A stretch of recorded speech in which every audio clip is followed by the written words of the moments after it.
This is Modern Mindset, the show where we discuss the psychology and emotion of finance and business. I'm your host, Adam Cox, and joining me today is Rob Lindley, who is the Managing Director of Mitsubishi Motors in the UK. Welcome to the show. Hello, Adam. Nice to be here. You've done some research about how we feel about, let's say, the vehicles that we drive, and we're all aware of the pressures on government, on society to make a difference when it comes to climate change. But what's your research shown about how that comes into effect when it comes to the vehicles that we drive? Yeah, Adam, I think there's no question that consumers are increasingly looking for solutions in their cars that give them a more environmentally friendly footprint. We have Mitsubishi. We sell a vehicle called the Outlander plug-in hybrid electric vehicle, or PHEV for short. And we recently did some research with customers of that car about how they feel about driving the car, what they do they plug the car in, how many miles do they do, etc. And that research is telling us that customers are increasingly minded towards plugging in the car, towards using it in as much electric mode as possible. So, for example, 97% of our customers do charge their vehicle at home. 68% of customers charge it every single day of the week.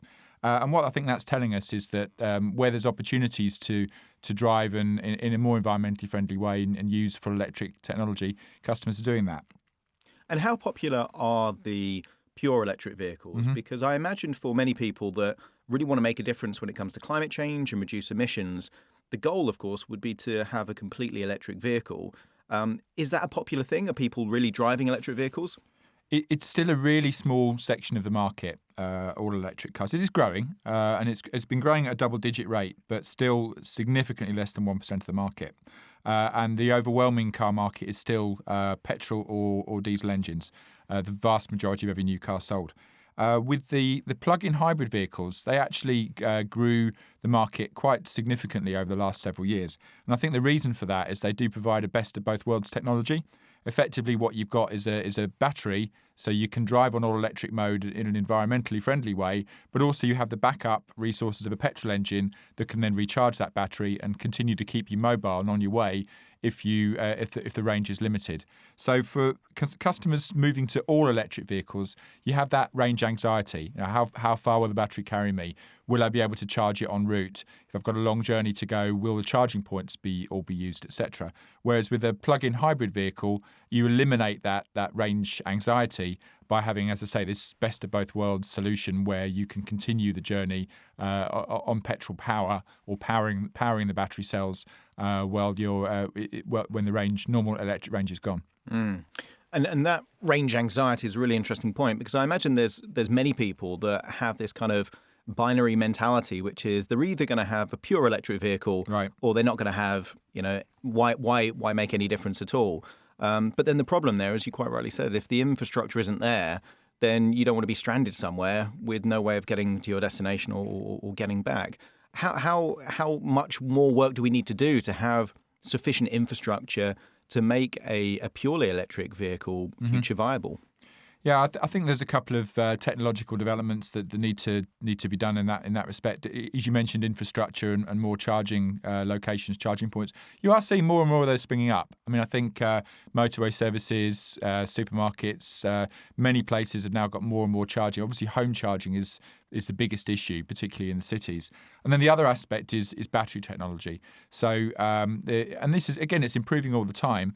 But battery technology that can carry people consistently 250 miles, 300 miles plus, and then can be recharged quickly is something that consumers are going to need to be able to make that step from petrol to plug-in hybrid to pure electric type vehicles. So it's going to be a little while. And I think with the government's ambition that they have today, that 50% of all vehicles purchased by 2030 should be ultra-low emission vehicles. So ultra-low emission vehicles is sub 50 grams, which includes pure electric and plug-in hybrid vehicles.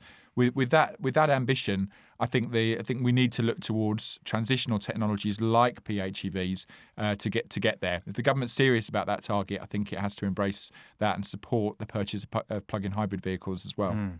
And for some people, hearing hybrid vehicles, obviously hybrid vehicles have been around for a while, but there is a distinction, isn't there, between hybrids and plug-in hybrids? Can you just explain that? Yes, yes, I can. So you have a regular hybrid engine has a relatively small battery and a petrol engine, but effectively cannot be plugged in. So what you've got is that the petrol engine effectively charges up the battery, and there's some other charging elements. So, for example, when you have regenerative braking, where you apply the brakes and some power goes, like the KERS system they have on Formula One cars, if you like. So that's the traditional hybrid. But with those vehicles, you find that the electric range is very, very limited. It's very limited to slow speed normally, and it's really only for when you're crawling along in cities at very, very low speed, you're finding you're in electric mode at all. I've driven various of what they're called mild hybrids. And for that reason, if you take the London's ultra-low emission zone, for example, typically mild hybrids don't qualify for that because they're not classed as ultra-low emission vehicles. They're a solution that gives you somewhat better fuel economy and CO2 emissions, but really it's not an ultra-low emission car.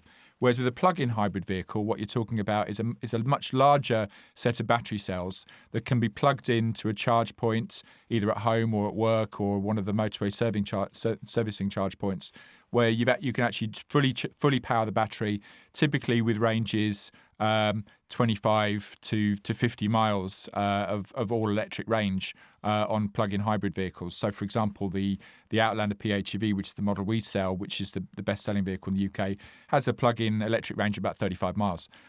So what that means is you do, for the average driver, the average driver in the UK does about 20 miles a day. So for the average driver, you can do most of your journeys on electric, but you have that backup of petrol power if you need to do those longer journeys. So it's peace of mind, really, isn't it? It's giving that reassurance that, yes, you can really, rack up the miles in a pure electric mode, but at the same time, you don't have to worry about that anxiety of, not finding a charging station running out of power. That's right. And that's one of the reasons why the Outlander PHEV has been so popular. Over the last 5 years or so, it's been the UK's best-selling plug-in vehicle of any type. So it's demonstrated to customers that that's a really good solution. And there are some advantages in terms of taxation and vehicle excise duty. And as I mentioned, it qualifies for the ultra-low emission zones in London, for example. So there are reasons, some incentives to buy that as well. But primarily, it's delivering a solution that works really well for customers trying to be a little bit more environmentally friendly. And do anyone buy this vehicle for, let's say tax breaks? So there are incentives to have an environmentally, efficient vehicle. And we see in different countries, there's, certain registration plates that can't be driven on certain days. And actually it means that people just buy more cars. Right. Are people buying, let's say plug-in hybrids as a way to reduce their tax bill rather than actually make a difference on the, on the environment? Yeah, I think it's a little bit of a myth. At least it certainly is as far as the Mitsubishi Outlander PHEV is concerned. And I've heard that mentioned. I think there's been some criticism that some of the German makes, etc., they never get plugged in, the plug-in hybrid versions, because they're purely done for tax purposes. There are some tax advantages with owning a plug-in hybrid electric vehicle, particularly as company car drivers. So you have a lower rate of company car taxation for having an ultra-low emission vehicle. But what we've learned out of our consumer research is actually that the owners and drivers of the PHEV, they do charge the cars. 68% of customers actually charge their car every single day. 96% of them charge at least once a week. So the reality of that is that the consumers' actual real world experience is that they enjoy the ability to drive on all electric mode, and they do charge the cars up. And that's certainly my personal experience as well. I own one of these, and as a company car owner, my company actually provides me with a fuel card, which is very generous of them, which means I actually get my fuel paid for. But nevertheless, I charge my car at home every night because I like the way the car feels on all electric mode, and I also appreciate the fact that I'm on my 30-odd mile journey to the office, and that I'm driving pretty much all electric and contributing to the environment in that way. So you can kind of have that, because for a lot of people, environmental decisions really are based at the identity level. So by driving in this electric vehicle mode, you've got the the knowledge that you are doing your bit to kind of Right. help with zero emissions and climate change, but at the same time, you've got the reassurance that you're not going to be left high and dry. That's right. And also, to be honest with you, the car drives beautifully in electric mode as well. I mean, it's a really enjoyable car to drive. So it's a nice, it's a best of both worlds, and just makes you feel good in many different ways. Looking at your research, it looks like about a quarter of the people that have, let's say, the plug-in hybrid vehicles that you sell are very much considering full electric vehicles Right. for their next purchase. Do you believe that the future is about plug-in hybrid vehicles, or is that very much a stepping stone, a gateway vehicle for a fully electric future? I think the ambition of governments and around the world is to go to zero emissions by 2050, and to move towards all electric is certainly the ambition of most of the Western governments at the very minimum. So I think we are moving towards an all electric future, but I think it's some way away. I think the realities of range, charging infrastructure, etc., are going to stand somewhat in the way of that for quite a number of years. So I think that plug-in hybrid vehicles represent a great transitional step. And as you rightly say, we've learned that customers who bought a PHEV are more positively inclined to buy an all-electric vehicle as their next purchase. So it shows in a way it's sort of educating customers towards that as the next step solution. And if they feel they can manage with a pure electric vehicle and don't need the hybrid, then perhaps that'll be what they'll do the next time. And do you think the experience of them being a driver, knowing how many miles they do in electric mode, and how easy it is to charge, helps them to envisage a future where they could be fully electric, or do you think there's other reasons behind that?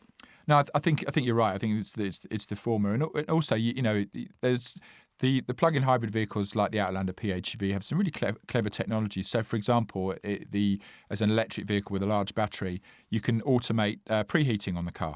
So you can actually set it. You're leaving for work at 7 o'clock in the morning. You can set it to warm the car up 20 minutes beforehand using the battery.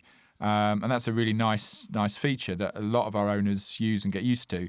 And they see that, therefore, as something that's a feature of electric and plug-in type vehicles. So they're looking for that type of technological solution in the next car they buy. Obviously, there was a recent report on climate change which kind of emphasised this future where there are zero emissions by 2050. Do you think the government is doing enough, or in fact the right kind of things, to facilitate and encourage that challenging goal? To be honest with you, I don't think the government's doing enough. I think government policy in this regard has been very inconsistent, if I can use that word. So there's been a lot of variability in company car tax bans that leaves a lot of company car drivers uncertain about what type of vehicle they should have next.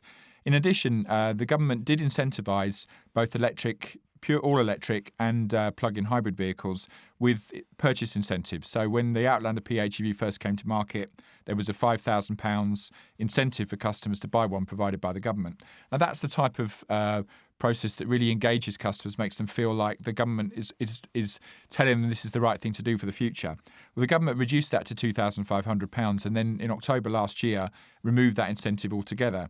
So that makes customers question, what am I meant to be doing here? Is this what is the solution the government wants me to take? If you no longer think that you're incentivizing me to make environmental choices, should I go back to buying a petrol or a diesel car? So I think there needs to be more joined up thinking from government. If our target is to move to 50% of all vehicles being ultra low emission, so sub 50 grams of CO2 by 2030, then how are we going to get there? We're going to have to provide incentives for customers in some way, shape or form to encourage them to make this transition and to buy these type of vehicles. And I think removing the plug-in hybrid purchase incentive and reducing the all-electric purchase incentive that the government did was a poor decision and a retrograde step. It's almost one step forward and then two steps back because it's Right. mixed messages. Do you think that in many ways something needs to be done to have that kind of clarity, because it seems like it's a catch-22 at the moment. There isn't the infrastructure in place for a fully electric vehicle option, and in fact, people aren't buying enough cars of that form. But equally, there isn't the incentive to have this kind of transitional stepping stone vehicle. If the government isn't going to do something, do you see a future, where we're going to get there? What else can be done?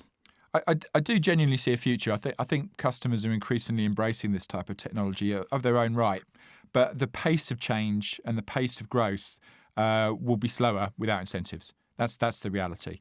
So the government needs to think about that and work out where the priorities lie. Are the priorities focused on CO2, better air quality, etc.? If so, if that's a really key focus of government, then provide the right solutions, the right taxation system, be very consistent about it so that consumers believe that they're doing the right thing. It was only a few years ago that the government reduced taxes on diesel cars, particularly for company car purchase, because they were CO2 friendly, and persuaded a lot of people to move into diesel cars.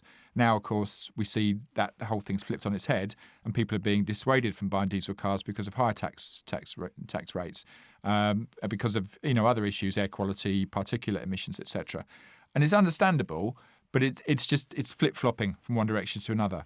And I think, if the government's got a clear strategy around 2050, 2030, these are our goals, they need to be backed up with clear and unequivocal messages to consumers that this is what you should be doing, and here's the reasons why, including tax policy, including incentives, including fuel policy. So we've talked about incentives, but there are also disincentives for having, let's say, older vehicles or less efficient vehicles.